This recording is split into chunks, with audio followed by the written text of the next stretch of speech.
Topic ngayon sa social media ang naging relasyon noon ni Yen Santos sa dating gobernador ng Ilocos na si Chavit Singson.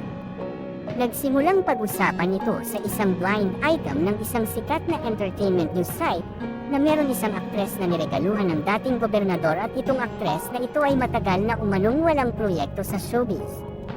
At balitang nabuntis din daw umano noon ng dating gobernador ang aktres na ito. Kaya malakas ang kutob ng mga netizens na ang aktres na tinutukoy ay si Yen Santos at ang dating gobernador na ito ay si Chavit Singson.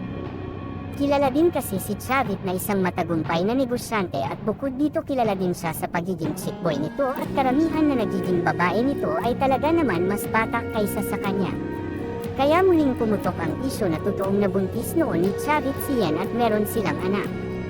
Dahil nga sa naglabasan na isyo na ito patungkol sa may anak di umano si Yen kay Chavit ay marami spekulasyon ang naglabasan.